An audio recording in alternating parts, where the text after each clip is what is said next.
use our nose to smell, how we use our eyes to see, how we use our ears to hear. So similarly, the sensors are going to act on the, so whatever the things that happens in and around the environment, it is able to grasp that information. So the sensor will get that information, convert that into a relevant data, and that data will be given to the processing units here.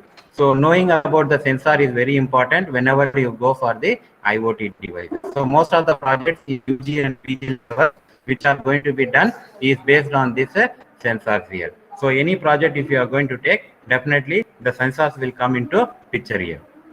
So sensors are everywhere, as I already told. So they are in our home, workplaces, shopping malls, and hospitals here. So these sensors are the devices which is going to talk to the cloud. Okay. So it is it is going to sense. As I already told you, how the human being is going to have the different organs.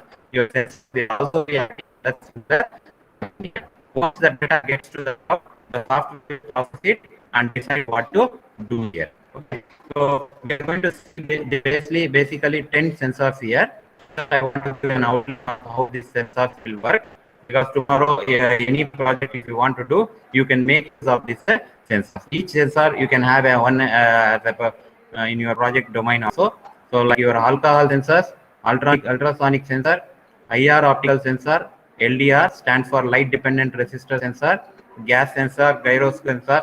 So these are the different types of sensors which we use in our IoT. Okay, so just I'll go for a brief talk about the sensor. Temperature sensor.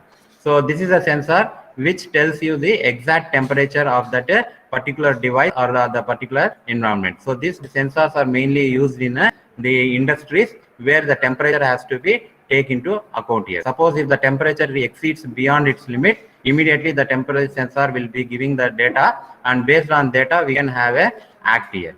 So this is a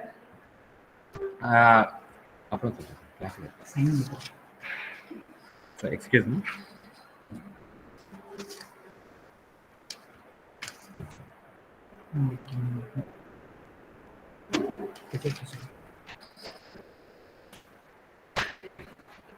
So humidity sensor. We are talking about the temperature sensor here. The next comes is the humidity sensor here. So humidity sensor is the one which is going to tell you the amount of water vapor in the atmosphere or in the air or in the gases. So the amount of water content, based on that we can take the actions here. So especially these humidity sensors are used in the hospitals as well as the irrigational purposes here. Okay, so we can know that what amount of water is being present in the soil here. So in that cases we can go use this humidity sensor here. Next comes the pressure sensor. A pressure sensor is a sense which is senses the pressure of the gases and liquids. Again, this is a very important sensor which is used in the industries, because if the pressure of the exceeds its limit, it can be a very hazardous as well as a dangerous here. So whenever the pressure increases the stipulated level, it gives a alarming signal, so that the concerned authorities will take a necessary action here. So this is another kind of pressure. Next comes the proximity sensor here. So this proximity sensor is used to know the contact detection of objects near the sensor. So best I can tell you the example that when you are reversing the car, your car will be able to tell that how much distance you can move in the reverse direction. Okay, if any obstruction comes here, immediately the alarming noise will be given, or a IVR noise will give that. So in another 1 meter distance you have an obstruction here. So your proximity sensor actually works for this application, and this can also be used in parking lots, stadiums, airports, etc. here. Okay. Next coming the level sensor. So level sensor is the one, the sensor which actually tells the level of the substances or the level of the liquids in a container or anything here. Again, the best example for level sensors is your waste management. You might have seen the dustbins in our towns and cities here. In the smart cities and all, if you see this, the dustbins will be having a sensor here. So if the dustbin is going to get filled here, immediately the level sensor will recognize that and inform the concerning authority, and immediately the garbage van will come there at that point location and collect the garbage there. Okay, so the level sensor will not only give the level of the garbage, also it tells that still how much of amount of garbage can be put in that particular dustbin here. So this kind of sensors are actually called as a level sensor here. Next, coming to the accelerometers. Accelerometers are the sensors which actually tells the objects the rate of change of objects velocity with respect to time. So in all the vehicles you might have seen this kind of sensors here. You have been knowingly or unknowingly we are using this type of sensors. For example, if I want to tell, so if you are using a vehicle here, if you are increasing your speed more than 60, immediately a red light will glow on the speedometer. Okay, telling that you are exceeding the speed, which is going to be dangerous here. So this it is able to calculate the velocity of the with respect to time for the particular vehicle with the help of this accelerometers. Even we can install these sensors in your school buses also. Okay, so if the particular driver of the school bus is exceeding more speed, immediately the sensor will detect that and give the information to the concerning authority like your transport in charge, so that he can take the necessary action here. So that is actually called as the accelerometer sensor here. Next, coming to the gyroscope. Gyroscope sensors are the which is used as a angular rate of velocity. It is actually used to find the stability of the particular system here. Okay, so it can be used in your anti-skid systems for your vehicles, or it can be used as a motion sensing in video games and camera shake detection systems here. Okay, so gyroscope tells that what is the position of your object here. So the sensor, based on the position of the sensor, it immediately can tell you that where actually it is heading here. For example, in video games also you might have seen, if you turn left, that also will turn left here. So based on the joystick which you have in your hand, so whichever the direction you are rotating, the same thing you can see in the video also. So this kind of gyroscope sensors are used for this kind of application. Next, coming to the gas sensor.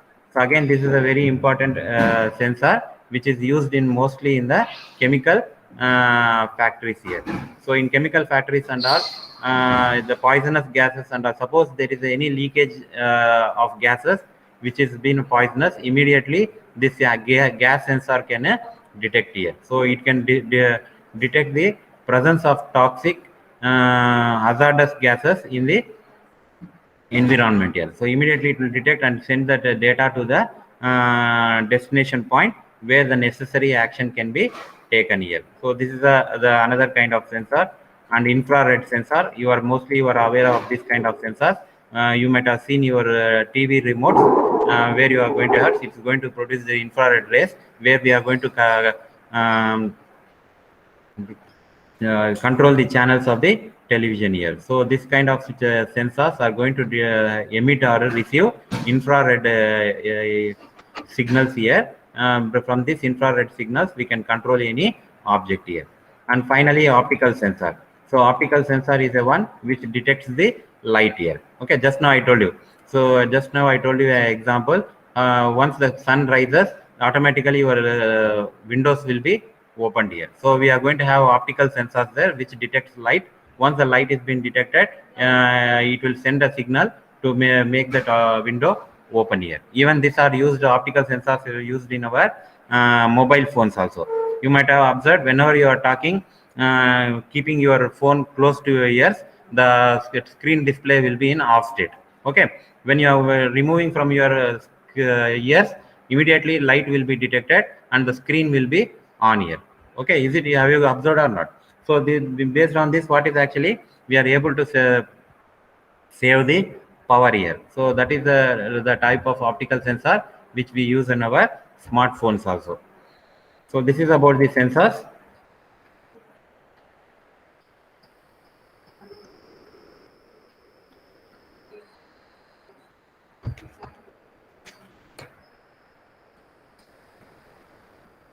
Next, we are going to the how IoT works. So now till now we have come to know what is an IoT, what is the importance of IoT, history of IoT, and what are the main components of IoT, just like the all the sensors which we have seen now.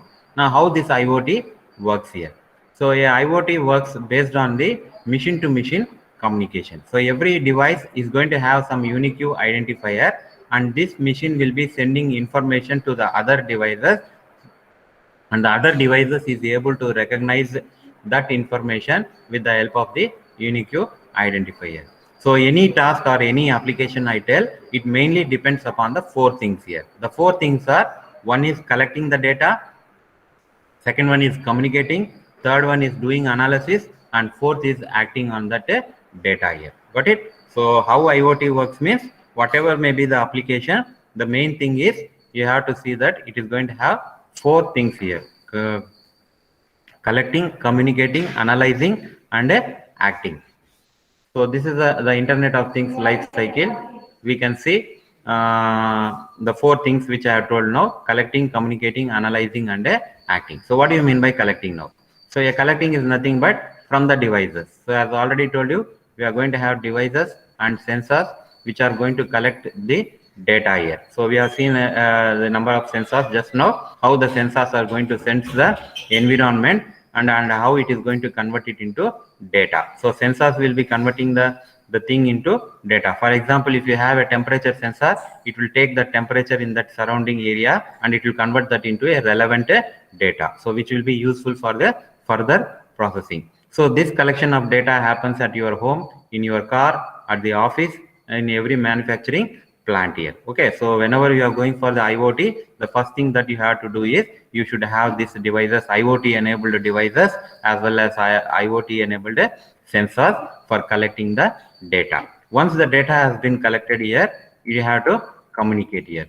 So communication in the sense, now sending the data and events through the network to some destination. So for example, let us think that we have a gas sensor here in a chemical factory. Some leakage happens by mistakenly, some poisonous gas starts to leak. Immediately the gas sensor will detect that signal and it will collect that data and communicate to the destination through any of the platforms like cloud platform, private data center, or home network here. Okay, that is the second part of your IoT. The third one is going to be the analysis. So we have collected the data, we have communicated the data. The third one is going to be the analysis. So what we are going to do now, we are going to create a information from the data. Whatever the data, raw data we have obtained here, from that data we are going to do some analysis here. Okay, because we will be keep on getting the data from the sensors. Now for example, if it is a temperature sensor, the sensor will be keep on sending the temperature here. So until the temperature is beyond its within its limit, we need not bother about that. But whenever the temperature increases beyond its stipulated limit here, then actually we have to start taking the action here. So this analysis part will do that action, whether we have to take any action or no need of anything to do here. So that is why visualizing the data, building the reports, and filtering the data. All the data which we are going to get, it will not be useful here. Is it or not? So data will be coming on here, but the particular data which actually has to be given more importance, that data only we have to observe here. So that is going to be your analysis part here. And finally, it is going to be the action part here. So action part means now we have received the data has been collected, data has been communicated, and we have done the analysis also. In analysis, we have come to found that that some leakage has happened in the particular zone, and immediately we have to shut down the walls or whatever this is. So that part comes under the action. So action means taking action based on the information and data which we received here. Okay, so this action will be communicating with another machine. Either we are remotely going to switch off the wall, or we are going to send some notification to the operators SMS by through SMS, email, or a text, or we are going to talk to the other system here. So these are the four actions that take place whenever we are going to work with an IoT. Maybe it can be any application, whether it's a smart irrigation, home automation, health sector, or whatever it may be. These are the 4 points you have to take into your mind here. Now I will be just reflecting whatever the 4 points I told you just now with an application here. Okay, so this application is a smart irrigation system. As I already told you that we are going to have a lot of sensors throughout the agricultural units. If you can see this in your agricultural area, so we are going to install all the sensor nodes each and every point here. Now in the field, the particular field has to keep on getting the water. If water has not been received by the air, your sensor immediately detects that. So as already told you, we are going to have moisture sensor, vapor sensor. So all these sensors can detect what is the water level in the soil here. If the water level in the soil has come down beyond its required value, immediately the sensor will be coming to know that. It will be keep on sending that information to the gateway. So as soon as the water level goes below the required level, immediately the gateway, what it will do is it will take a action by making the motor on or making the valve on. At the same time, it will also be able to send the information to the cloud. From the cloud, it will be getting into your smart devices. So your smart devices can able to know that how many times you have actually switched on your valve, and how many times the soil has gone dried out in a particular day here. So all this information can be collected through the cloud to your smart devices, which is going to have certain software installed in it here. So if you see this here, so getting the getting the information that soil has not got water is actually comes in the collecting. That means the information is collected by the sensors here, and this collected the information is being communicated through your RFID or Bluetooth or any other local area network. Once it has been communicated here, you are going to do some analysis whether I want to switch on the motor or not required, because your sensor will be keep on sending the information. So you are going to switch on your motor only when the water level comes below the limited point here. So there is a exit threshold point here. If it is below the threshold point, then you are going to take the action here. Till that, you are not going to take action. So the third part, analysis part, is going to be taken here. And finally, what we are going to do is we are going to act here. Act in the sense, now I am going to switch on my motor and I am going to send the information to the cloud for further analysis here. So this is what actually happens in IoT. If you take an example as a smart irrigation project here. So a lot of projects have been already done in a UG level for the smart irrigation system also. So if time permits, I will be showing you the one of the demo model which we have done in our college, the smart irrigation system here. Structure of IoT. So coming to this, based on the inputs whatever we have got till now, so from this we are going to structure the IoT here. Like mainly the IoT depends upon the tagging of things, feeling things, shrinking things, and thinking things here. Okay, so your mainly IoT is going to depend upon these four things here. Tagging things in the sense, as I already told you, every device which we are going to have is going to have some unique identity here. So lots and lots of billions of devices we are going to connect here. So whenever we are going to have a unique identity, then only we can recognize that particular device here. So that is what is actually tells here, tagging.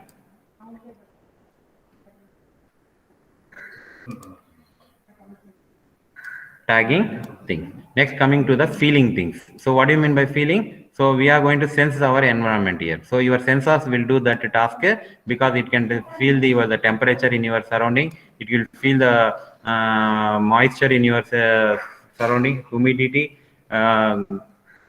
proximity. All these kinds of things of feeling will be done by your sensor here. Finally, it is next is going to be the shrinking here. Shrinking in the sense making the things minimization, because all these IoT enabled devices are handheld. We should be give more importance to the size of it. So that is why we are going to have a nanotechnology for your IoT. So nanotechnology means all the in the micro level. So all the devices or the components which you are going to have will be of a very small size and very low weight here.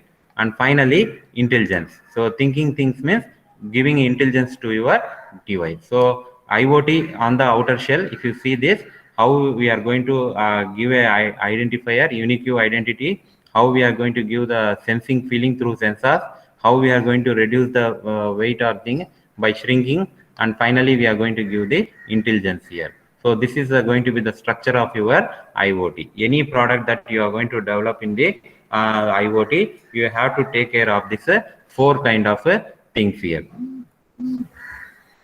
As I already told you, applications of IoT, the ultimate goal of IoT is to automate a human life. So to make our life simple as that, we are going for this IoT. All the applications of IoT has been developed keeping this in your mind here. So applications like building and home automation, manufacturing, medical and healthcare system, media, environmental monitoring, infrastructure management, energy management, transportation, better quality of life for a elderly. So the enormous of applications are there in IoT. So not limited to one, each and every field we are going to have here. So that is why the name Internet of Things here. It can also be called as the Internet of everything. You just name it and we are going to have it in a IoT here. So that is a tagline which we can give for the enormous development of IoT here. Coming to the efficient waste management in smart cities, this is another kind of application in IoT where the smart cities will have all the things that has been interconnected with the IoT here. Just now I told you garbage system. So here if you see this, your garbage will be installed in every point of the city here. So once we are going to have a level sensor which takes care of the level of the garbage here. Okay, it will be keep on sending the information to the controlling point what level the garbage is actually here. Once the garbage gets full, immediately the controlling point will come to know through the level sensor that the garbage at that particular point has been filled here. So immediately the garbage van will come to that point, collect the garbage and leave here. So similarly your street lights. So this street lights based on the environment and the light intensity at that point, the lights will glow. If the lights we are going to have a sufficient light, immediately the lights will go off. So renewable energy, all the power to this buildings and all will be getting from the green energy sources here. So this kind of things will be happening in the waste management in smart cities. So that is a separate kind of application for smart cities. If we go on telling about the smart cities, it will take another 1 hour for us to discuss, but I'm just giving the outline how the smart cities will be there. So each one, everything will be interconnected with the internet here. So we are going to have lots of thousands and thousands of internet devices which is going to be connected to the cloud, where the cloud, from the cloud it will be going to the controlling points to access all the things here.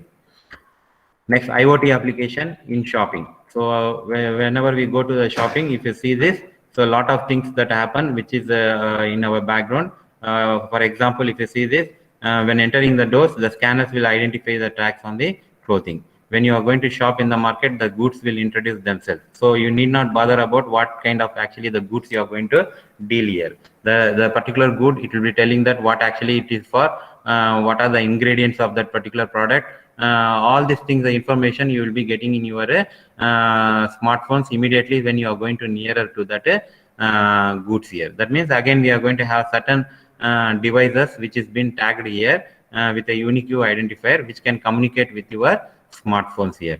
Similarly, when you are paying the good, the credit card will communicate with each other and get the cash will be withdrawn here.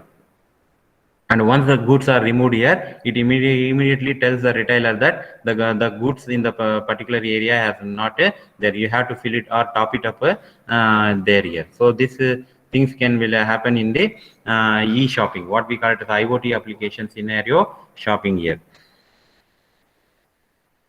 As you see, this Apple phone has introduced a wearable wristwatch here, which can take care of your personal things here, like that how many steps you have counted for the particular day, how many steps you have taken, because in day-to-day life we are in such a busy that we are not having a sufficient time to know that or take care of our personal things here. Okay, so in that sense, this smart wristwatch is going to be very helpful for you. Like how much time you have been slept, what is the time period you have slept, what is the blood pressure of yours, how much of calories you have burnt, what distance you have moved, and other informations, Bluetooth connectivity, weather display, whether the weather is going to rain it or not, all this heart rate, all this information will be given by this wearable IoT device here. So your iPhone, Apple phone has actually introduced this gadget, and it is already available in the market here. So just now I told you that you can know about yourself. That is what time you are, what you are doing, how, to whom you are interacting, how long it is going to take to work, how long it is going to take you to reach the your destination point. So all this kind of things and all we will be automatically getting through this IoT enabled device here. Next, coming to the next one, which actually I have discussed the basic things of IoT now. So you must have be able to understand what actually the IoT is, how the IoT works, what are the components required for the IoT, and what are the different kinds of application here. So being an electrical field, I would like to little bit go on through this application now.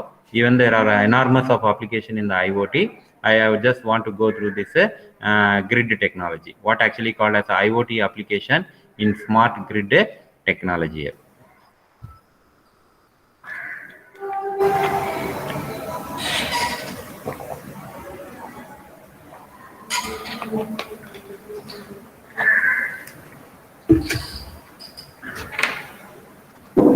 Okay, what is this grid technology?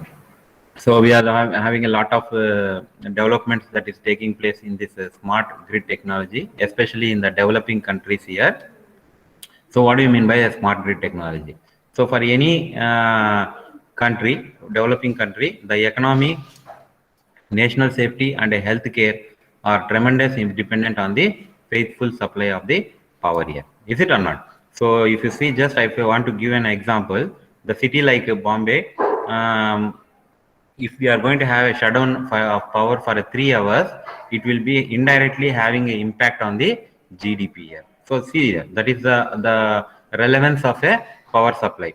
So if you are 3 hours, if the city is not getting a power, means the entire GDP of the country itself is going to be affected here. So that is why giving a faithful power supply is going to be the utmost importance for any country's for its economy, national safety and healthcare. Healthcare in the sense, you might have seen, we are having a lot of super specialty hospitals which requires continuous power, because all the time we are going to have the operations being done there, ICU units there. So all this, if it has to work smoothly, means we have to give a continuous power. So that is why a very intelligent system technology is needed for giving a faithful power supply, and the solution for this is going to be your smart grid technology. And this smart grid technology is mainly based on your IoT application.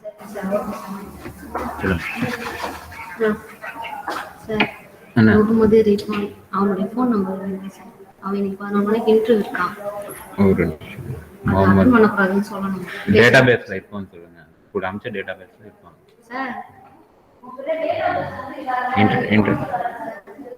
introduction. Let me tell.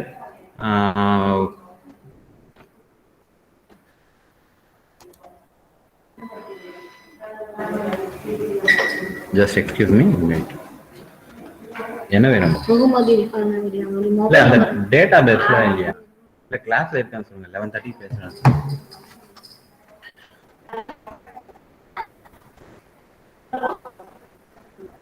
introduction. So this is a smart grid introduction. What is a grid? What is a smart grid?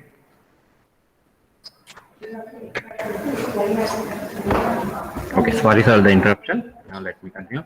So introduction, we are going to see this. What is a grid? What is a smart grid? Block diagram of smart grid, need of smart grid. These are the features which we are going to see for today's the second part of our presentation. Introduction. So India, as you already know, that the world's largest producer and the largest consumer of electricity here. So in the world, if you see this, after USA and China, India is going to be the one which is going to produce the largest amount of power and consume the largest electricity here. So if you see this here, the national electric grid in India has installed a capacity of nearly 3,700 3,73,436 gigawatts as of 31st October 2020 year. So this much of power consume capacity India is going to have here. So if you are going to produce that much of power here, and you should also have a very efficient and strong system to distribute this power here. So that is why your smart grid will deliver the needed requirement for distributing this power for the developing nation like our India here. If you see the statistics here, nearly we are going to have 2,10,000 megawatts of power in demand here. So the demand for our country is nearly 2,10,000 megawatts of power is required each day here. But the production what we are going to do is only 1,82,000 megawatts here. If you see this, we are going to have a deficit of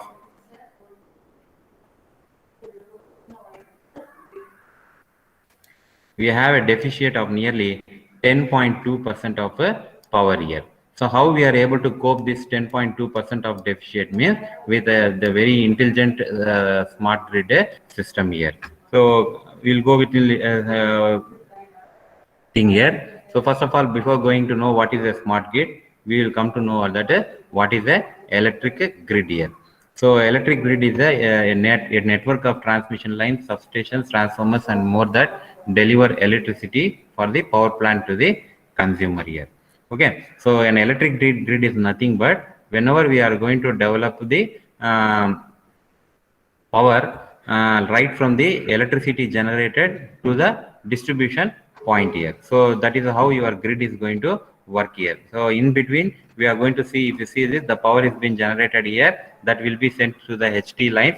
From the HT lines, it is going to be made, the voltage will be down voltage, step down the voltage, and from that it is going to the consumers and industrial units here. This is what is actually the grid structure that is being adapted in our any country here. But the thing is, what happens is this is going to be an outdated one here because the demand now is more than the production here. So if you are going to use a conventional grid system here, we cannot adapt or we cannot provide power to all the sections which we are going to have here.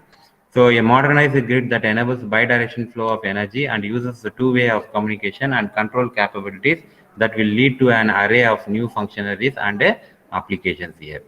Okay, so here a smart grid will take care of all these things here. For example, if you see this, a two-way interaction system here. Now here what happens is, in the olden days, the generator will be sending the power through the transmission lines to the household here. So this is a one-way communication. But if you see this one-way communication can be useful at the 10 years down the line. But as of now, for the current developments here, we cannot use this one-way communication. So your smart grid will be doing that thing here by providing a two-way communication. That means at every point of time, it will be able to tell you that what is actually the present demand that is required here. Okay, if the demand is more, immediately what happens is the smart grid will be telling in the controller section that the more demand is there at that particular peak time here. So immediately what happens is the alternate power source will also come into picture here. So alternate in the sense nuclear power plants, wind energy, all this will also come into picture to make it into the things here. Okay, so for example, if you see this here, in the foreign countries and all, they will not be having the common electric bill for all the times here. Just like in India, we don't have any off-peak period here. So it will be a common electric bill here, but there it is not like that. From 11 p.m. to 7 a.m., the 11 p.m. to 7 a.m., if you use electricity at that time, it is going to cost you lower here. But at the same time, when you are going to use the power from 7 a.m. to 11 p.m., we are going to have the higher cost here, because that is going to be the peak time. All the industries, all the shopping malls, all these things are going to work at that time. So the cost of power, using power at that time, is going to be more than the non-peak time here. So your IoT enabled or a smart grid enabled system will take care of this and will inform you that what time you can use the other appliances, like washing your clothes, charging your vehicle, e-vehicle, all these things you can do during the non-peak times here. So that the cost will be in turn, the cost will also be reduced here. Okay, So need of smart grid here. So just all the points, if you cover this here, then you can easily come to know that what is the importance of a smart grid here. So if you see here, a smart grid entails the technology application that will allow an easier integration and higher penetration of renewable energy. It will be essential for accelerating the development and widespread use of plug-in hybrid electric vehicles here. Okay, the future, if you see this, everywhere we are going for the electric vehicles now. Now in India also the momentum has started, and you know already the price of fuel has gone high. So all these things taking into account, even the government is initiating to go for the electric vehicles here. So in another 10 years, we will be almost having all the electrical vehicles in our country. But how can we provide power for this many of vehicles? Because the demand is increasing here. So here the comes the solution through the smart grid here. So your smart grid can give the thing here. That means during the non-peak intervals, if you are going to charge your vehicle, it is going to make put less burden on the grid, as well as the cost of the price of the electricity will also be low. So both ways it is going to be the advantage here. Next going to be the smart grid electricity network allows devices to communicate between the supplier and the consumer. That means whatever is the demand, that demand it can supply here. So this I can show you the best example here. If you see here, we are going to have a lot of power generations here. So we have hydraulic power generations, wind here, solar here, and other nuclear power plants. So this is the source of power how we are going to get here. So all these things will not be needed at all the times here, because there is a time where we require more power, high demand, and there is a time where we doesn't require the so much of power here. So at that time, your smart grid distribution system can allocate the whichever is necessary here. So at low intervals of time, so the things like nuclear power plant and all may not come into picture here. So this is how it is going to work here. And that means it is going to save the distribution network. It is going to save the take care of the distribution network, thus saving the energy as well as reducing the cost here.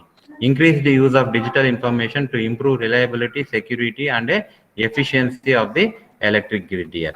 Okay, so here increased use of digital information in terms of reliability, security. That means the power cannot be thefted, and once you are stopping the power theft and all here, automatically your efficiency is also going to increase here. Next is going to be the optimization of grid operations here, and categorization of distributed resources, including renewable resources here. And finally, integrating all the smart appliances and consumer devices, timely information of the control options to control the consumer. So the main thing that you have to see in this smart grid system is reduce the carbon footprint here. So what do you mean by reduce the carbon footprint here is, so when we are going to generate that much of power through this hydronuclear projects, nuclear reactors, we are going to, the emission is going to be more here. So it is going to release the green gases, what we call is, which is the reason for 2 degrees rise in the temperature here. Okay, so the global warming, you could have heard about this. So every 10 years the temperature is going to be increasing 2 degrees more than its value here. Okay, so this and all is because of this the lot of industries and all this is going to be work here. So by efficiently using this renewable energy, using your smart grid, you can reduce this carbon footprint here. Okay, that is another advantage of this smart grid system here. Next going to be the self-healing. So self-healing in the sense, this is another very good application of your smart grid. If anything happens due to environmental conditions, if anything happens, any grid is going to fail here, automatically we can give the power in an alternate method here. So for example, if any HT line fails due to environmental conditions, so here if some cities are losing its power, means immediately the smart grid will recognize that and immediately inform to the control unit, so that the control unit can give the power to that particular city in an alternate fashion here. So this is the outline of your smart grid. So the advantage is we can have a storage option, power quality can be improved, efficiency can be improved, demand response. How much power you want, that much amount of power can be given at any point of time here. Okay, so we are having a clear idea what is happening here, power distribution system. So easily whatever the demand is there, that demand we can meet here. Next, electricity market and self-healing. Self-healing, I have already told you, it can easily any failure happens here, we can give an alternate, find an alternate solution automatically here. So manpower is not necessary here, automatically that can be done with the self-healing, and automatically energy generation. So all these things that can happen using this smart grid here. So comparison of the smart grid, existing grid. So before that, you might have known that in our houses, a particular the electrical people will come and note down the reading every month, and so that how much of amount you can pay to the electricity depending upon your consumption here. But in smart grid, the metering will be done automatically. No manual things are not necessary here. So there are a lot of advantages in the smart grid. That is, your existing grid is a electromechanical, whereas a smart grid is a digital here. It is a one-way communication. Here it is going to be a two-way communication. It is a centralized generation. Here it is a distributed generation. So we'll come to that in the next coming slide. Now very few sensors are required. Here we are going to use the sensors. Again, in smart grid also we are going to use the sensors here. Self-monitoring, manual monitoring. And here manual, if anything happens here, manual restoration is needed, but here it is self-healing is required here. Failure and backouts will happen here, but here it is we can avoid that here. So these are the brief outline of the what is the existing grid and what is a smart grid here. So this is a block diagram of a smart grid. If you see this, we are going to have a renewable energies here. Okay, so you can see that hydro projects here to the or thermal projects to generate the power, and nuclear power plants, all will be there. So based on the demand, will all the will work, or only some has to work, will be decided by your smart grid here. But in the earlier days, it is not the case. We will not be having any idea what is the demand required at that particular point, how much demand power has to be generated here. But this here, using your smart grid, this can be effectively utilized here using this system here. Suppose, for example, if any failure occurs in a particular region, we can send the power through in an alternate mode here. Okay, so all the advantages which we have seen here, we are going to show in the picture here. Smart grid has already thermal power plant, hydraulic generation, renewable energy. All these things will be working tandemly with your smart grid here. The problem with the renewable energy is, your renewable energy, like your solar power plant, wind power plant, is the cheapest one, but it is a depending upon the environment here. Okay, so sometimes the environment may not support for this kind of power generation. So at that time, I have to see an alternate way of generating. Is it or not? Now, if you take a solar panel, solar power generation, we may not have the required sunlight for generating the power at all the times here. So due to some climatic changes here, so I have to see the alternate way of method to give the power at that point of the time here. So that is a smart grid is going to take care of such things. Now coming to the smart grid components. So what actually the components are required for the smart grid here?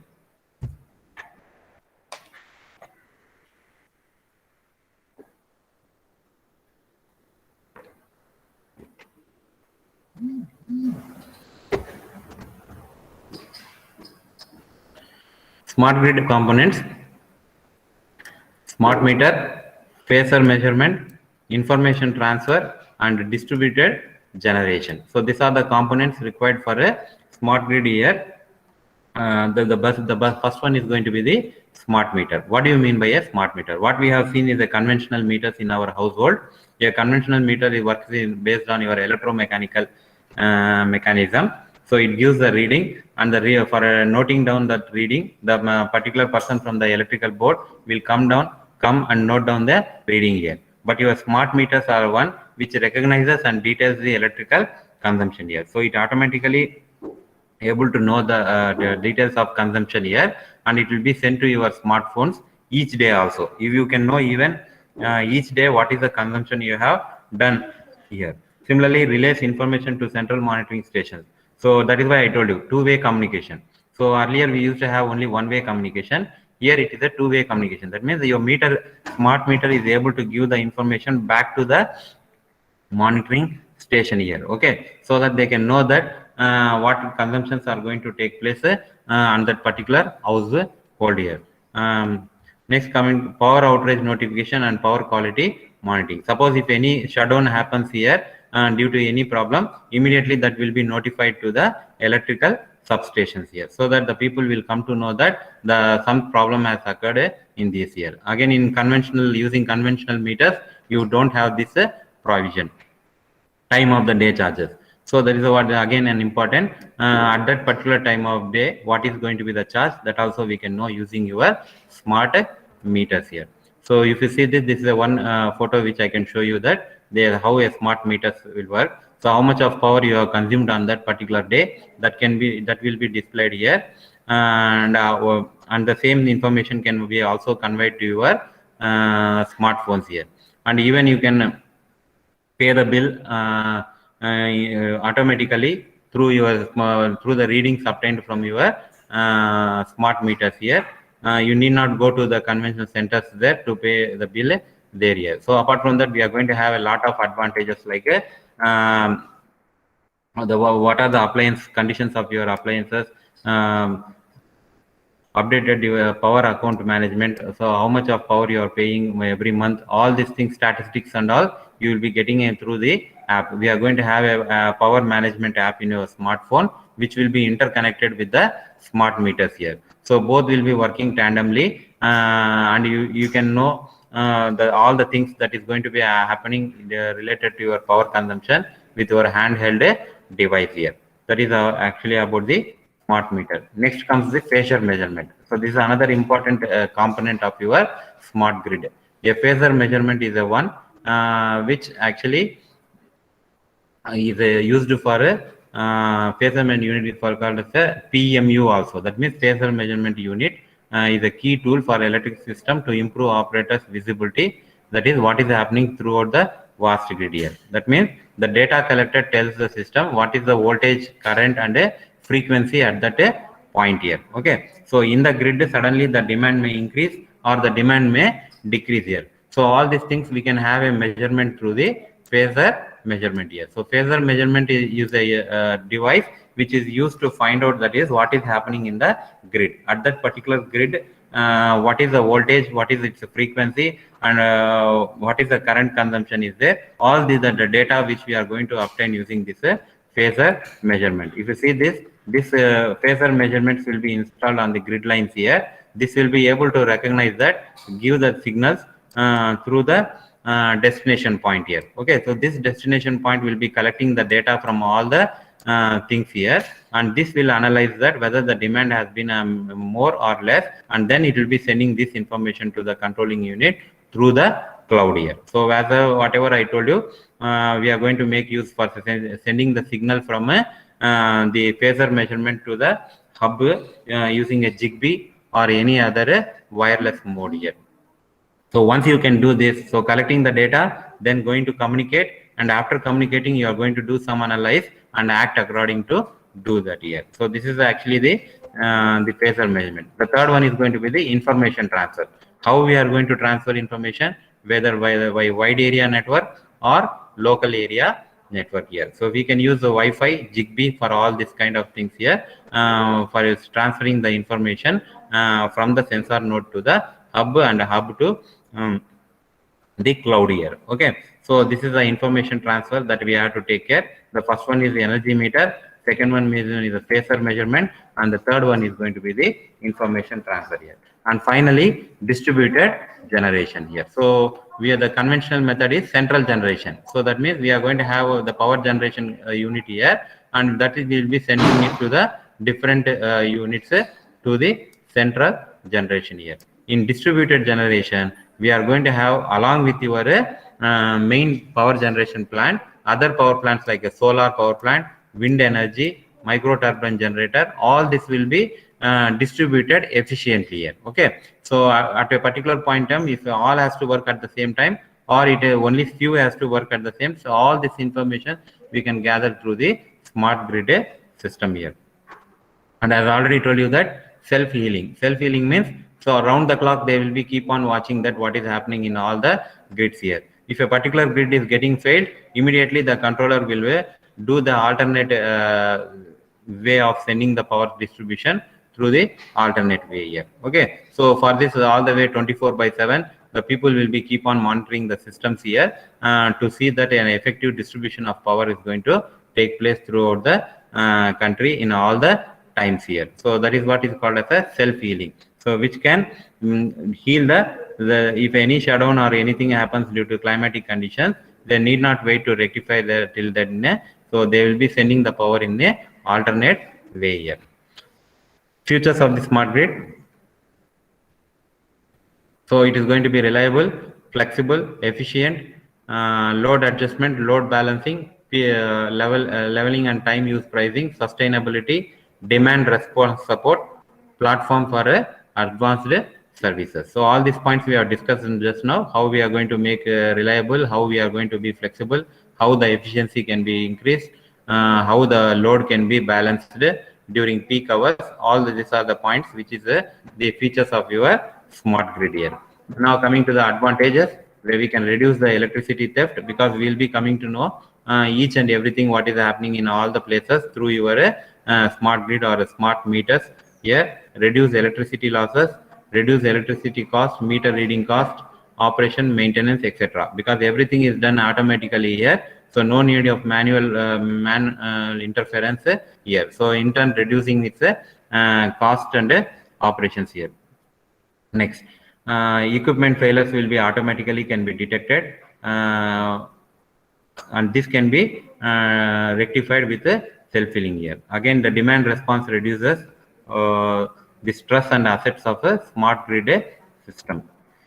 Disadvantages, so as I already told you that for every thing we are also going to have some limitations into that. That means the smart meters can be hacked here. Okay, so because the smart meters are mainly working on the software installed that, so this can be hacked here. So these are the places where we have to take care. During emergency situation, network congestion or performance of big challenges in smart grid system here. So in emergency situation, we cannot depend totally on the network here, because then at a peak times a congestion can happen here. Similarly, it is expensive to install smart meter compared to traditional old electricity meter. Of course, we are having an advantage of smart meter, but it comes with some expensive. Cellular networks, again, we cannot totally depend upon this. So these are the few disadvantages, but compared to the advantages we have, this can be ignored here. Okay, so working of just a model of how the working of a smart grids here, each houses will be having this thing here, which will be provide communication to the controller unit here. So we are going to have the plug-in points there. So this will be sending the information to the Wi-Fi or any other Zigbee wireless local area network here. From there it will be sending the information to the cloud here. So these are the few advantages. Just I want to run a video here. Whatever I told you, just I want to show you to, graphically, so that it will be a little bit of clarity. You can get it here.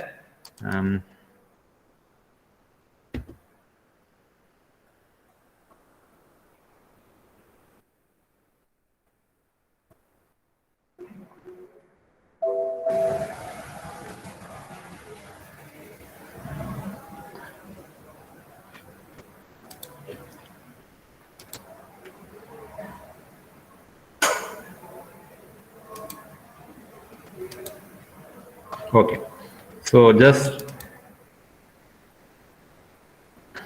our current electric grid was conceived more than 100 years ago, when electricity needs were simple. Power generation was local. sorry.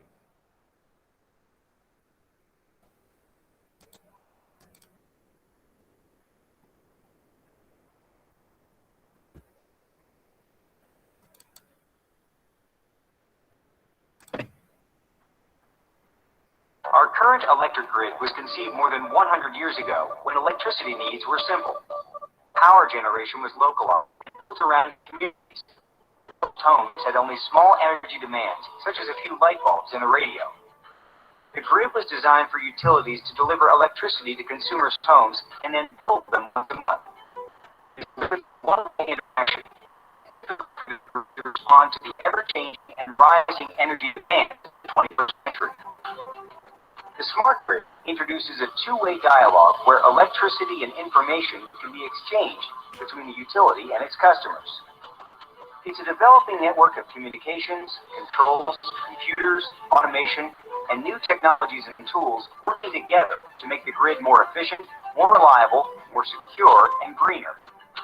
The smart grid enables newer technologies to be integrated, such as wind and solar energy production and plug-in electric vehicle charging.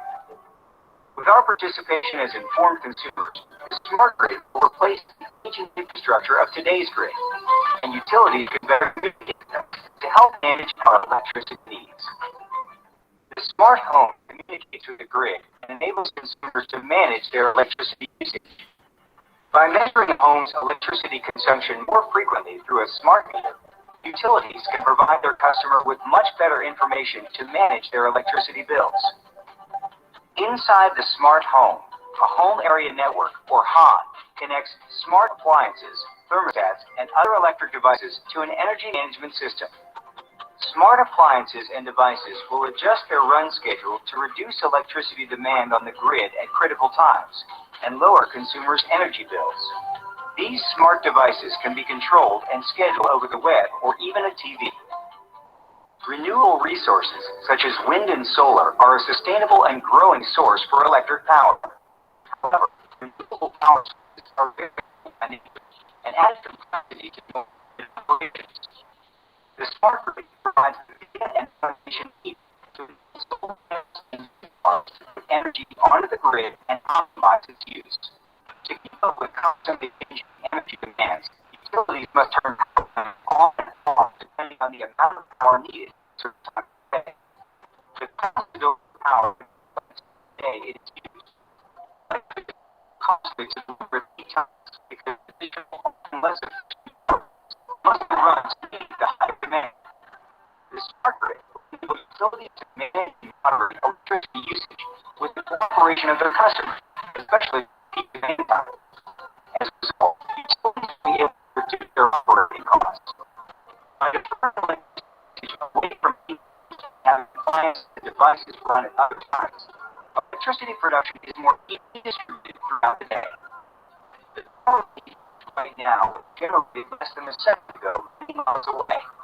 At each instance, the amount of electricity generated must equal the consumption across the entire grid. Smart grid technologies provide detailed information that enable grid operators to manage electricity in real time. This greater insight and control reduces outages and lowers the need for peak power. In control rooms across the grid, engineers will be able to more precisely and predictably manage electricity production, reducing the need to fire costly secondary power plants.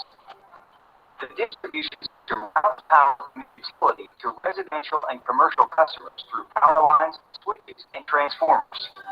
Utilities typically rely on complex power distribution schemes, manual switching, to keep power flowing to customers. Breaking the system caused by storms, bad weather, or sudden changes in electricity demand can lead to outages. Smart grid distribution intelligence counters these energy fluctuations and outages by automatically identifying problems and rerouting and restoring power delivery. Utilities can further use distribution intelligence to predict and manage electricity to lower costs. The charging of plug-in electric vehicles can be managed over a home area network. The demand for electricity across the household and prioritize between the electric vehicle and other appliances to manage electricity usage and reduce costs. With smart grid technologies and consumer participation, utilities can more easily handle the increased demand for power to run the electric vehicles and ensure charging needs are met. By adding more plug-in electric vehicles to the grid, we have the potential to reduce fuel costs, lower our dependency on foreign oil, and help reduce greenhouse gas emissions.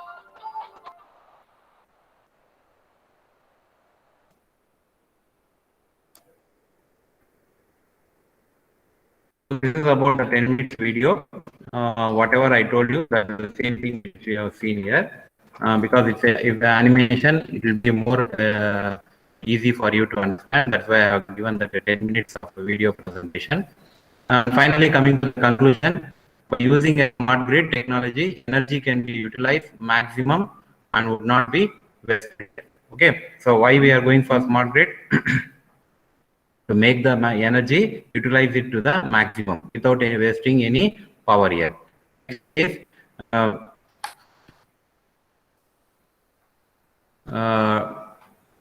next thing is helps to save the earth from global warming. It refers to the modernized version of earlier traditional method of energy supply here. Okay, so these are the 2 points which we come to the conclusion using a smart grid. And finally, I just want to go through a little bit of project which our students have done in our college. I put in a smart system using Arduino. A very simple project which is been here. We are going to have 2 loads here, 2 bulbs I am going to use here.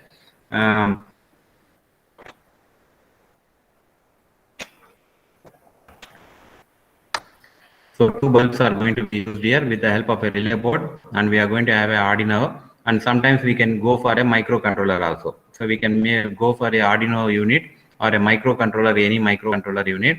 Here what happens is, the main thing is how we are able to get the information of the consumption here. So this project tells that how much of power has been consumed by particular load here, and this information will be sent to the cloud. From the cloud we are going to get it more. That is what we done here. So we are going to make it flow all the 2 bulbs here, and automatically it will be the power consumption has been taking place here. You can take it as a one household here, because this is a prototype. In the design, we taken different 2 household here. In a particular household, what is the power that been consumed, we are able to get that information here. So here what we are going to have a signal conditioning board here. The power will be the power that is being consumed will be converted in the form of data. That data your Arduino will collect it, do some analysis, and send it to the destination point through the Wi-Fi model here. Okay. And from the ThinkSync, it is going to get it into your mobile app here. So that is an IoT project that can monitor and manage the energy consumption of your device. So this is the abstract of your process, which I am reading now, with a smart energy meter and a cloud, which tells you the amount of energy consumed by a particular device. Smart grid is one of the essential features of smart city. It provides communication between the provider and the consumer here. So that is the main aspect of the project. The second project which I am now telling is a IoT based smart irrigation system using soil moisture sensor. Just now I was telling that a particular sensor which I was using is a moisture sensor. So you see this here, which will be kept in the soil here. So this sensor will be keep on reading the data and sending it to the Arduino device. The data which is received here is the value the Arduino recognizer. The water has to be sent to the immediately will come and water will go into land here. Again, this is a one project which we are doing on huge level to so really the pump will on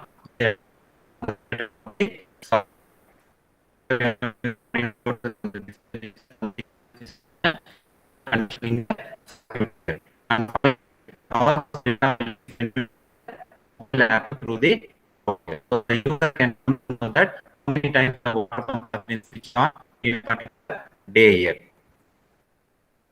Next, technological challenges of IoT. So as already discussed, definitely we are going to have technology scalability, technological standardization, interoperability, discover software complexity, data volumes interpretation, power supply, wireless communication, and fault travel. So these are the points which we have to take care when we go for the IoT. And the controversies, security. So even though we are in the beginning of your IoT here, so a lot of pros and cons are definitely going to arise. mainly in the level of security. All the data is being exposed here. So we have to see a very strong system to preserve the data here. So the data has to be crypto encryption has to be done for this kind of things here.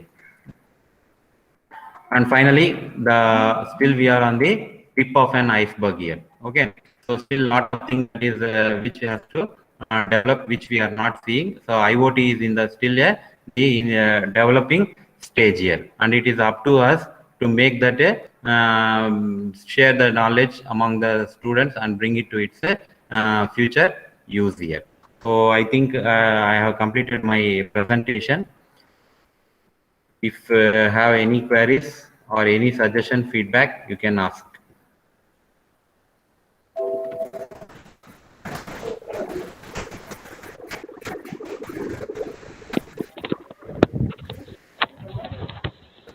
Good morning, sir. Good morning. Yes, ma'am. Sir, yes, sir. By using smart meters, you told you can reduce the T&D losses. Yes. What's the percent losses, sir, in Tamil Nadu? And by using smart meters, how much we can See, reduce actually, losses? I cannot tell exactly the count here, but in terms of percentage, I can tell.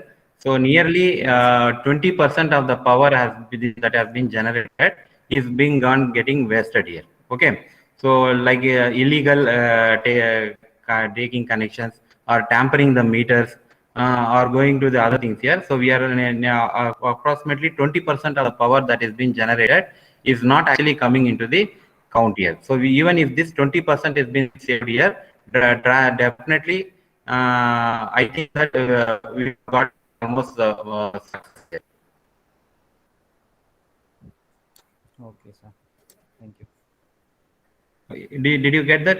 But actually, what is the as if you are asking the what amount of power that been wasted, that we cannot actually go here because there's a enormous Sir, of percentage only I'm asking. yes, pardon. Percentage only I'm Repeat. asking, sir. How much percentage we are wasting? Yes, Percentage yes, wise. nearly, yes, Yeah. yes. 20% of the power that is getting wasted here. Yes, sir. Yes, sir. Thank you, sir. Thank you. Yes.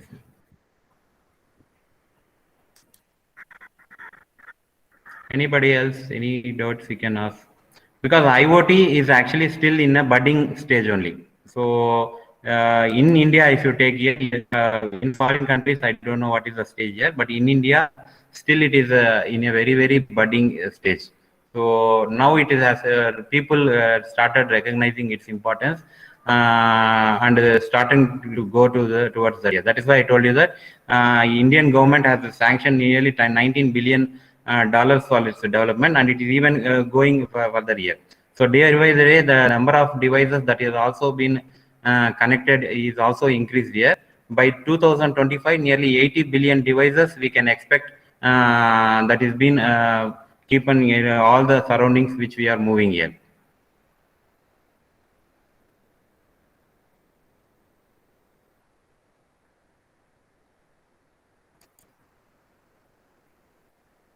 Anything else?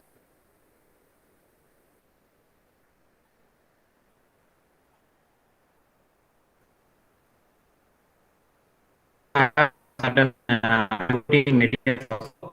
So I'll be sharing that, which will be definitely useful for you because in this 1.5 hour time, we may not be able to cover all the points. Whatever is there.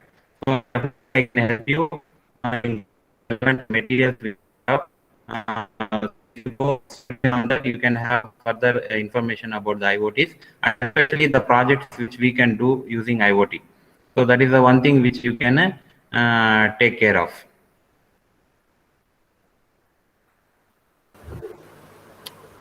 Any other queries, participants?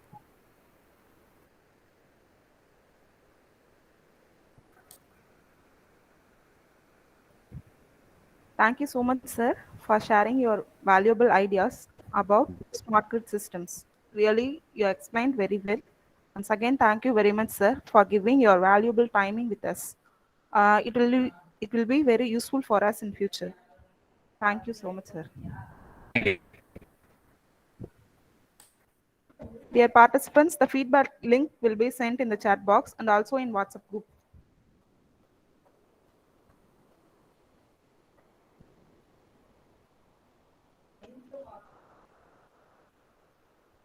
There will be an afternoon session also. Kindly join the same link at 2 p.m.